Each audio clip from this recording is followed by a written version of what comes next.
तभी एक तोता उड़ता हुआ आया और शिराज के सामने बैठ गया।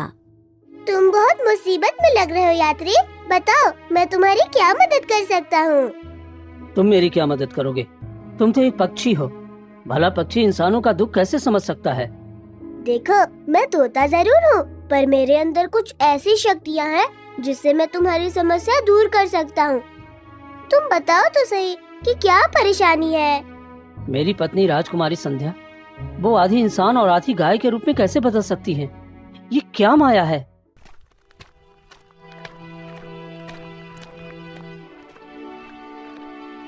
शिराज, मैं चाहता हूँ कि तुम मेरी पुत्री राजकुमारी संध्या से विवाह कर लो। महाराज, ये आप क्या कह रहे हैं? मेरी कोई पत्नी नहीं है। मैं 32 साल का एक मामूली इंसान हूँ। आज तक किसी साधारण लड़की ने भी मुझसे विवाह नहीं किया। फिर राजकुमारी मुझसे विवाह क्यों करेंगी? तुम बस हाँ कर दो शिराज, बदले में मैं तुम्हें इतना धन और सुख दूंगा कि तुमने कभी सपने में भी नहीं सोचा होगा। क्षमा करें महाराज, पर मैं लालची नहीं हूँ। बिना किसी कारण के मैं विवाह नहीं कर सकता। याद रखो शिराज, मैं राजा हूँ। मेरी बात टालने का अर्थ है राजदंड को निमंत्रण देना। क्या तुम सजा भुगतने के लिए तैयार हो? आप चाहे जो करें महाराज, पर मैं ये विवाह नहीं करूंगा। अच्छा, तो तुम ऐसे नहीं मानोगे? तुम्हारी वो जो पूर्व प्रेमिका थी, जो अब विवाहित है, तुम उसका बुरा तो नहीं चाहोगे? सोचो, अगर मैं उसकी जिंदगी में फिर से परेशानी खड़ी कर दूं, तो उसका क्या होगा? नहीं महाराज, मेरा अब उसके साथ कोई वास्ता नहीं है। वो मेरी प्रेमिका थी, पर आज मैं उससे दूर रहकर भी उसकी इज्जत करता हूँ। आप उसे बीच में मत लाइए। तो फिर चलो मेरे साथ और राजकुमारी से विवाह करो। ठीक है महाराज, मैं विवाह के लिए तैयार हूँ, बस आप उसे कुछ मत कीजिएगा। शिराज और महाराज सुजानंद वहां से निकलकर घने जंगलों की ओर बढ़ने लगे। वहीं घर के पीछे छिपा मनीष ये सब सुन लेता है। महाराज एक साधारण इंसान से अपनी बेटी की शादी क्यों करना चाहते हैं? और ये लोग राजमहल के बजाय घने जंगलों की तरफ क्यों जा रहे हैं? ये कोई छोटी बात नहीं है, मुझे पीछा करना चाहिए। मनीष छिपते छिपाते उनका पीछा करने लगता है। चलते चलते महाराज और शिराज दूसरे राज्य की सीमा पर पहुंच जाते हैं। महाराज, आप मुझे कहाँ ले जा रहे हैं? अगर राजकुमारी से मेरा विवाह करवाना है तो वो राजमहल में होनी चाहिए थी, पर हम तो राज्य की सीमा पर आ गए हैं। चुप हो जाओ, मैं जो कहता हूँ वही करो। तुम्हें ज्यादा सवाल पूछने की जरूरत नहीं है। चुपचाप मेरे पीछे चलते रहो। शिराज डरा सहमा महाराज के पीछे चलता रहता है। थोड़ी ही देर में वो एक पुरानी और एकांत हवेली में पहुंचते हैं, जहां राजकुमारी संध्या एक सिंहासन पर बैठी हुई थी। शिराज, ये रही मेरी पुत्री संध्या, तुम्हें इसी से विवाह करना है। आखिर महाराज ने अपनी पुत्री को राजमहल से इतना दूर इस छोटी सी हवेली में क्यों रखा है? आखिर क्या बात है जो छिपाई जा रही है? ठीक है महाराज, मैं विवाह के लिए तैयार हूँ, पर महाराज, राजकुमारी से तो पूछ लीजिए कि वो मुझसे विवाह करना चाहती हैं या नहीं। पुत्री संध्या, तुम भी अपना फैसला सुना दो। पिताजी, आप जो भी फैसला लेंगे वह मेरे लिए ठीक ही होगा। मुझे ये रिश्ता मंजूर है। ठीक है, तो अब कुछ ही दिनों में तुम दोनों का विवाह कर दिया जाएगा। 1-2 दिन के अंदर ही राजा सुजानंद ने शिराज और राजकुमारी संध्या का विवाह संपन्न करवा दिया। विवाह के पश्चात शिराज उस छोटे से महल में राजकुमारी के साथ रहने लगा। महल में सुख सुविधाएं तो बहुत थीं, पर राजकुमारी संध्या हर रात अपने ही ख्यालों में खोई रहती और अक्सर रोती रहती, जिसे देखकर शिराज बहुत परेशान हो जाता था। ये क्या हो रहा है? हमारे विवाह के 2-3 दिन बीत गए, पर राजकुमारी हर वक्त रोती क्यों रहती है? अकेले में बैठी रहती है। आज तो मैं उससे पूछ कर ही रहूंगा। इतना कहकर शिराज राजकुमारी संध्या के पास जाता है। क्या हो गया राजकुमारी, तुम हर वक्त इतना रोती क्यों रहती हो? अब हमारा विवाह हो चुका है, हम पति पत्नी हैं। अगर कोई परेशानी हो तो मुझे बताओ, मैं तुम्हारी मदद करूंगा। बस बहुत हो गया? तुम अपनी जगह भूल रहे हो। तुम एक मामूली से इंसान हो और मैंने तुमसे विवाह करके तुम्हारे ऊपर एहसान किया है। तुम्हें मुझसे कोई भी सवाल पूछने का अधिकार नहीं है। हट जाओ मेरे रास्ते से। इतना कहकर राजकुमारी संध्या वहाँ से चली जाती है। शिराज सन्न रह जाता है। राजकुमारी मुझसे इस तरह से बात क्यों कर रही है? मैंने तो कोई गलत सवाल नहीं पूछा। आखिर ये गुस्सा किस बात पर है? जरूर कोई बात है जो राजकुमारी मुझसे छुपा रही है। कई दिन बीत गए पर राजकुमारी का व्यवहार नहीं बदला।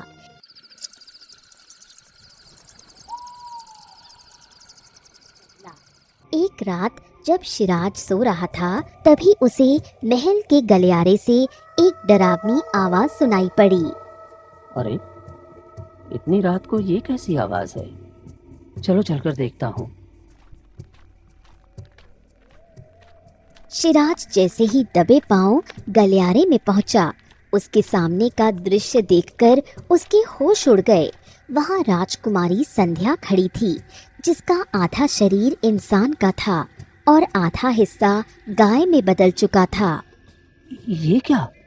राजकुमारी का आधा शरीर ये गाय में कैसे बदल गया? यानी राजकुमारी श्रापित है। आधा शरीर गाय और आधा इंसान। ये सब क्या हो रहा है? मुझे यहाँ से भागना चाहिए। ये कोई साधारण राजकुमारी नहीं है। शिराज उल्टे पांव महल से भागने लगा और भागते भागते घने जंगलों में पहुंचकर एक पेड़ के नीचे बैठ गया। ये क्या रहस्य है? मैं किसी मुसीबत में फंस गया हूँ। तभी एक तोता उड़ता हुआ आया और शिराज के सामने बैठ गया। तुम बहुत मुसीबत में लग रहे हो यात्री। बताओ, मैं तुम्हारी क्या मदद कर सकता हूँ? तुम मेरी क्या मदद करोगे? तुम तो एक पक्षी हो। भला पक्षी इंसानों का दुख कैसे समझ सकता है? देखो, मैं तोता जरूर हूँ, पर मेरे अंदर कुछ ऐसी शक्तियाँ हैं जिससे मैं तुम्हारी समस्या दूर कर सकता हूँ। तुम बताओ तो सही कि क्या परेशानी है? मेरी पत्नी राजकुमारी संध्या, वो आधी इंसान और आधी गाय के रूप में कैसे बदल सकती है? ये क्या माया है? तो सुनो, राजकुमारी संध्या हमेशा से ऐसी नहीं थी। एक समय में वो दिल की बहुत अच्छी और सुंदर राजकुमारी थी। माहिष्मती राज्य में राजकुमारी संध्या राजा सुजानंद की इकलौती बेटी थी। राजा सुजानंद अपनी बेटी राजकुमारी संध्या से बहुत प्रेम करते थे, लेकिन वही राजकुमारी संध्या हमेशा गरीबों और दुखियों की मदद के बारे में सोचती रहती थी। एक दिन वो रोज की तरह महल से चोरी चुपके बाहर निकल गई। आज तो मैं इस गांव में जाऊंगी। इतने दिन हो गए, मैं पूरे 20 वर्ष की हो गई हूँ, लेकिन अभी तक मैंने ठीक से अपना राज्य नहीं घुमाया। आज मैं सभी लोगों से मिलकर रहूंगी और देखूंगी कि मेरे राज्य की प्रजा किस हाल में है। इतना कहकर राजकुमारी संध्या वहां से निकल पड़ती है और गांव की तरफ जाने लगती है। वहां पहुंचकर वो देखती है कि कुछ कमजोर और लाचार गांव वाले चौपाल पर बैठे आपस में बातें कर रहे हैं। अरे, हमारे गांव की स्थिति तो दिन प्रतिदिन खराब होती जा रही है। बच्चे हो या बुजुर्ग, किसी के भी खाने का सही इंतजाम नहीं हो पा रहा है। ऐसे में ये राज्य कैसे चलेगा? हाँ, तो बिल्कुल ठीक कहता है उमेश। हमारे महाराज तो हमारी परेशानी देख ही नहीं रहे हैं। हमारी समस्या बढ़ती जा रही है। पता नहीं हमारा ये गांव और हम लोग कैसे जीवित रहेंगे। सभी लोग बहुत परेशान थे। वहीं राजकुमारी संध्या दूर खड़ी ये सारी बातें सुन रही थी। आखिर हमारे गांव में इतनी भूखमरी क्यों है? खाने पीने की इतनी कमी है और पिताजी कुछ कर क्यों नहीं रहे? गांव वाले देखो तो कितने लाचार और परेशान दिख रहे हैं। राजकुमारी संध्या जैसे ही सोचती हुई आगे बढ़ती है, तभी एक औरत जिसका नाम राधा था दौड़कर आती है और राजकुमारी संध्या का हाथ पकड़ लेती है। ये क्या? आपने मेरे हाथ क्यों पकड़े हैं? छोड़ दीजिए मुझे। आप तो अपने कीमती कपड़ों से किसी राजघराने की लगती हैं। शायद महाराज की पुत्री हैं। हमारी तकलीफें दूर कीजिए राजकुमारी। हमने कई दिनों से ढंग से खाना तक नहीं खाया है। हमारे बच्चे घर पर भूखे तड़प रहे हैं। भगवान के लिए हम पर कुछ तो मेहरबानी कर दीजिए। क्या क्या पिताजी आप लोगों की कोई मदद नहीं करते? महाराज ने तो कभी हमारी तरफ आंख उठाकर भी नहीं देखा, फिर वे हमारी मदद क्या करेंगे? कोई तो हमारी पुकार सुन लो। मेरे पति बहुत बीमार हैं, उनके इलाज के लिए हमारे पास एक पैसा तक नहीं है। आप लोग चिंता मत कीजिए, मैं आपकी सारी परेशानी दूर कर दूंगी। मैं अभी जाकर पिताजी से सारी बात कहती हूँ। आप लोग ढांढस रखिए, मैं अभी जाती हूँ। और राजकुमारी ये भी कह दीजिएगा कि हमारे घर बहुत कच्चे हैं, जो बारिश में टूट कर गिर रहे हैं। हम रात भर सो नहीं पाते। अगर महाराज हमारा पक्का घर बनवा देते तो हम पर बड़े उपकार होते। आप बिल्कुल फिक्र ना करें, सबकी समस्या का समाधान होगा, मैं आपको वचन देती हूँ। इतना कहकर राजकुमारी संध्या वहाँ से तेजी से निकल पड़ती है और राजमहल पहुँचती है। महल पहुँचते ही उसका सामना राजा सुजानंद से होता है। ये क्या पुत्री, तुम बिना बताए कहाँ चली गई थी? मैं कितना चिंतित था। पिताजी, मैं आज अपने राज्य में घूमने गई थी। वहाँ गांव वालों की समस्याएं बहुत ज्यादा हैं। मैं एक ऐसी औरत से मिली जो बहुत मजबूर थी। उसे अपने बच्चों के लिए 2 वक्त का खाना तक नसीब नहीं हो रहा है। आखिर आप इस राज्य के महाराज हैं, तो यहाँ इतनी गरीबी क्यों है? आपकी प्रजा इतने कष्ट में क्यों है? एक राजा का कर्तव्य होता है कि वे अपनी प्रजा के सुख चैन का ध्यान रखे। अगर हमारे पास इतनी सुख सुविधाएं हैं और मैं एक राजकुमारी का जीवन जी रही हूँ, तो उन लोगों को इतना दुख तकलीफ क्यों मिल रहा है पिताजी? पुत्री, तुम एक राजकुमारी हो और वो एक आम जनता। राजकुमारी और आम जनता के जीवन में बहुत बड़ा फर्क होता है। तुम्हें राजकुमारी जैसा ऐश्वर्यपूर्ण जीवन जीने की आदत है और उन लोगों को गरीबी में रहने की।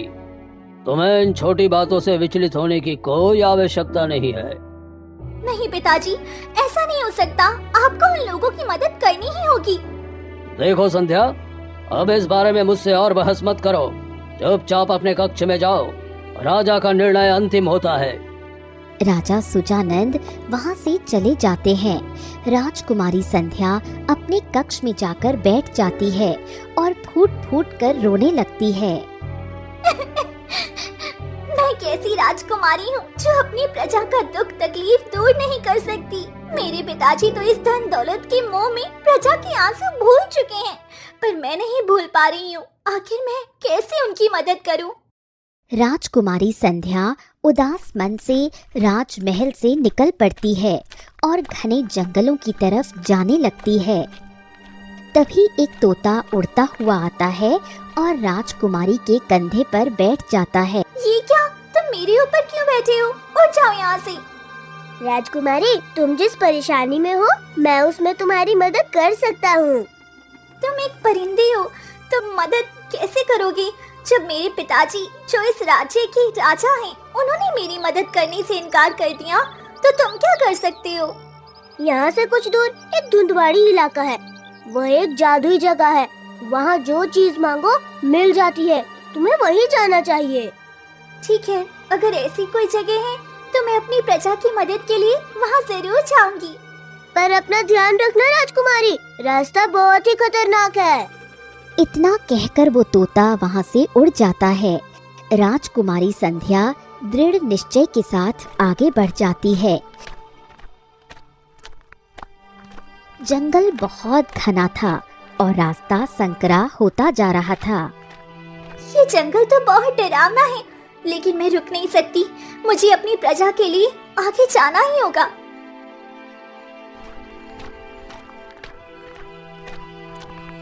चलते चलते वो धुंधवाड़ी इलाके में पहुंच जाती है।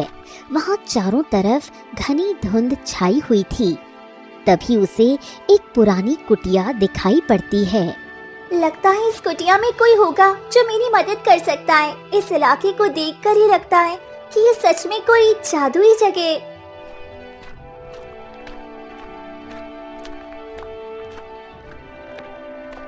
जैसे ही वो कुटिया के भीतर कदम रखती है, वहाँ एक बूढ़ा व्यक्ति बैठा दिखाई देता है। बाबा, मेरी मदद कीजिए। मैं इस धुंधवाड़ी इलाके में इसीलिए आई हूँ ताकि अपनी प्रजा की सारी तकलीफें दूर कर सकूं। बताइए, मुझे क्या करना होगा? वो बूढ़ा व्यक्ति उत्तर देने के बजाय जोर जोर से हंसने लगता है। ये क्या बाबा, आप मुझे देखकर इस तरह हंस क्यों रहे हैं? क्योंकि मैं यहाँ किसी की मदद करने के लिए नहीं बैठा हूँ, बल्कि मैं तो अपना प्रतिशोध लेने के लिए यहाँ वर्षों से प्रतीक्षारत हूँ। अचानक कुटिया में एक तेज रोशनी फैलती है और वो बूढ़ा व्यक्ति एक विचित्र और भयानक प्राणी में बदल जाता है। संध्या बुरी तरह घबरा जाती है। ये क्या, आप एक विचित्र प्राणी में कैसे बदल गई? यहाँ क्या हो रहा है? क्योंकि ये पूरा जंगल ही विचित्र है। तुम्हारे पिता ने बहुत समय पहले हमारे इस धुंधबाड़े इलाके से ढेर सारा खजाना लूट लिया था। हमें इस सीमा में कैद कर दिया था ताकि हम बाहर जाकर उनसे अपना धन वापस न ले सके। लेकिन आज किस्मत देखो, उनकी पुत्री स्वयं मेरे पास आई है। अब प्रतिशोध लेने का वक्त आ गया है। नहीं, ऐसा मत करिए। मैं तो अपनी प्रजा की मदद के लिए यहाँ आई हूँ। मुझे उनकी भूख और दुख दोनों दूर करने हैं। मुझे जाने दीजिए। इतनी भी जल्दी क्या है? अब तुम यहाँ से कभी वापस नहीं जा पाओगी। वो विचित्र प्राणी जोर शोर से मंत्र पढ़ने लगा। देखते ही देखते संध्या का शरीर कांपने लगा। उसका निचला हिस्सा एक गाय के शरीर में बदलने लगा, जबकि ऊपर का हिस्सा इंसान का ही रहता है। ये क्या, मेरा शरीर, मैं आधी गाय और आधी इंसान कैसे बन गई? ये कैसा श्राप है? ये हमारे विचित्र दुनिया की जादुई शक्ति है। यहाँ जो भी पूरा होकर आता है उसे आधा कर दिया जाता है। अब तुम इसी विचित्र रूप में अपना बाकी जीवन बिताओगी। राजकुमारी संध्या फूट फूट कर रोने लगती है। वो किसी तरह उस कैद से निकलकर वापस अपने महल आती है। जैसे ही राजा सुजानंद अपनी पुत्री को इस रूप में देखते हैं, वो बुरी तरह घबरा जाते हैं। ये क्या पुत्री, तुम्हारा आधा शरीर गाय का और आधा इंसान का, ये क्या अनर्थ हो गया? संध्या रोते हुए पिता को सारी बात बता देती है। मैंने तुम्हें मना किया था, पर तुमने मेरी बात नहीं सुनी। अब इस श्राप को तोड़ने का बस एक ही रास्ता है। तुम्हें हमारे राज्य के बाहर जो एक छोटा सा महल है, वहीं जाकर रहना होगा। जब तक मैं तुम्हें इस रूप से मुक्त करने का रास्ता नहीं ढूंढ लेता, तुम किसी को कुछ नहीं बताओगी और न ही कहीं जाओगी। अब जाओ यहाँ से। राजकुमारी संध्या रोते हुए वहाँ से चली जाती है। तब से वो इसी रूप में यहाँ भटक रही है। राजा सुजानंद ने उसे इस श्राप से आजाद करने की उम्मीद में ही तुम्हारा विवाह राजकुमारी संध्या से करवाया है। तोते की बात सुनकर शिराज की आंखों से लगातार आंसू गिरने लगते हैं। मैंने कभी नहीं सोचा था कि राजकुमारी संध्या, जो बाहर से इतनी शांत दिखाई दे रही थी, उनके अंदर इतना बड़ा दर्द छुपा होगा। मैं ये सब ठीक करूंगा और राजकुमारी को हमेशा के लिए श्राप से मुक्त कर दूंगा। इतना कहकर शिराज वहाँ से निकल पड़ता है और वापस महल आता है।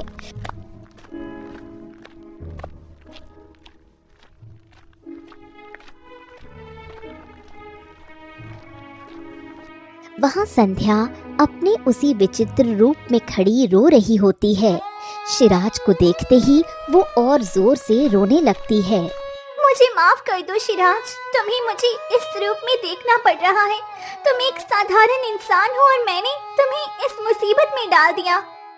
संध्या, मुझे तुम्हारा सारा सच पता चल गया है। मैं तुम्हें श्राप से मुक्त करना चाहता हूँ। तुम मेरी पत्नी हो, बताओ तुम कैसे ठीक हो सकती हो? पिताजी ने एक ज्योतिषी से सलाह ली थी। उसने कहा था कि तुम्हें यहाँ से धुंधवाड़ी नगरी जाना होगा। वहाँ के उसी विचित्र प्राणी के पास एक जादुई चाबी है। अगर तुम वह चाबी ले आओ तो उसकी मदद से ये जादू टूटेगा और मैं हमेशा के लिए ठीक हो जाऊंगी। ठीक है, तो मैं वो चाबी जरूर हासिल करूंगा। मुझे चाहे जो भी करना पड़े, मैं पीछे नहीं हटूंगा। इतना कहकर सिराज वहां से निकल पड़ता है और धुंधवाड़ी नगरी की तरफ जाने लगता है।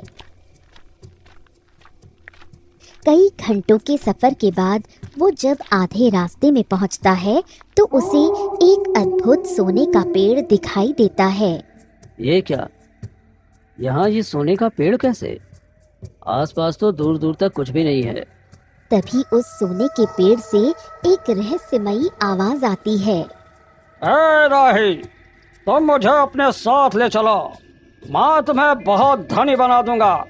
अब तुम्हारे पास कभी किसी चीज की कमी नहीं होगी। तुम दुनिया के सबसे अमीर आदमी बन जाओगे। नहीं, मुझे धन दौलत नहीं चाहिए। मैं यहाँ बस उस जादुई चाबी के लिए आया हूँ, जिससे मैं अपनी पत्नी को उस विचित्र रूप से मुक्त कर सकूं। मुझे सोने का कोई लोभ नहीं है। जैसे ही सिराज ने सोने के पेड़ को ठुकराया, अचानक वहाँ एक तेज रोशनी फैली और वो सोने का पेड़ गायब हो गया। सिराज की आंखों के सामने वही भयानक और विचित्र प्राणी खड़ा था। तुमने लालच नहीं किया। तुम हमारी दुनिया में हो, जहाँ इतना बड़ा सोने का पेड़ देखकर बड़े बड़ों के मन में लालच आ जाता है। लेकिन तुम दिल के बहुत नेक लग रहे हो। बताओ सिराज, तुम यहाँ क्यों आए हो?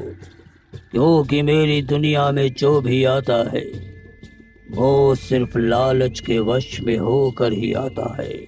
मुझे कोई लालच नहीं है। मुझे धन दौलत कुछ नहीं चाहिए। बस मैं अपनी पत्नी को आपके दिए हुए उस जादू से मुक्त करना चाहता हूँ। वो बेचारी आधी गाय और आधी इंसान बनी हुई है। ऐसे में मैं उसके साथ पूरा जीवन कैसे बिता सकता हूँ? कृपया मुझ पर दया करें। तुम सच में दिल के बहुत साफ हो। तुमने प्रेम के लिए इस खतरनाक दुनिया की खाक छानी। ठीक है, मैं तुम्हारी मदद करूँगा।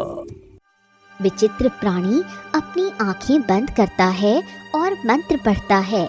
देखते ही देखते उसकी हथेलियों के बीच एक सुनहरे रंग की चाबी चमकने लगती है।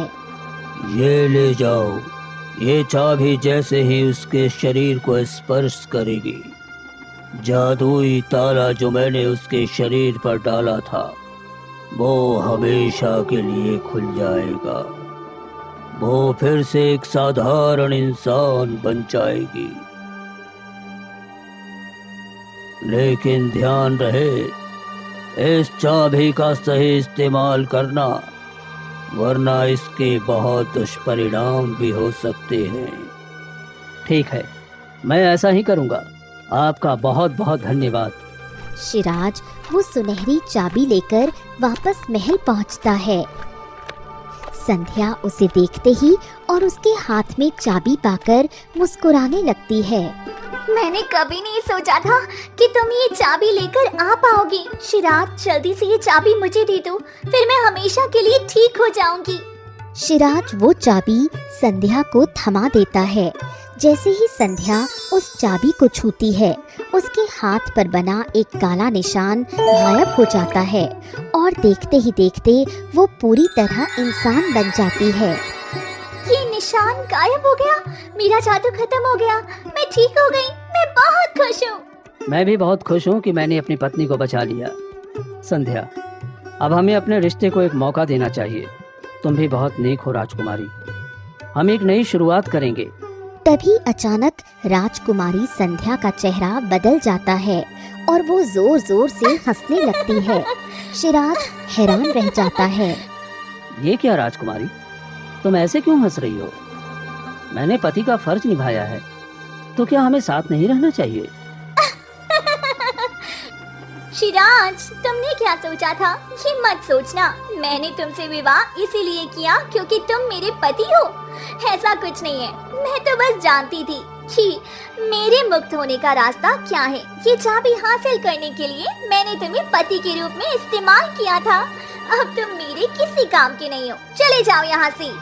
सिराज का दिल टूट जाता है उसने जिस राजकुमारी के लिए जान दांव पर लगाई, उसने उसे दूध में से मक्खी की तरह निकाल फेंका। मैंने कभी ऐसा नहीं सोचा था।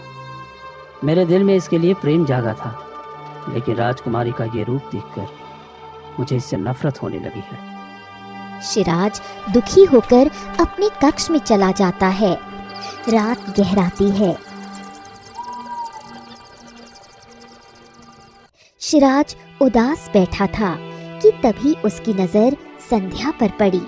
वो अपने कक्ष से बाहर निकलकर बगल वाले कमरे में जा रही थी। इतनी रात को राजकुमारी सोने के बजाय उस कमरे में क्यों गई है? चलो चलकर देखता हूँ। शिराज दबे पांव निकलता है और बगल वाले कमरे के बाहर छिपकर सुनने लगता है। अंदर से राजकुमारी संध्या के रोने की आवाज आ रही थी। तुम ऐसा क्यों कर रहे हो? ऐसा मत करो, तुम सब कुछ बर्बाद कर दोगी। मैं कहीं की नहीं रहूंगी। कमरे के अंदर मनीष नाम का वही युवक खड़ा था और वो कुटिलता से हंस रहा था।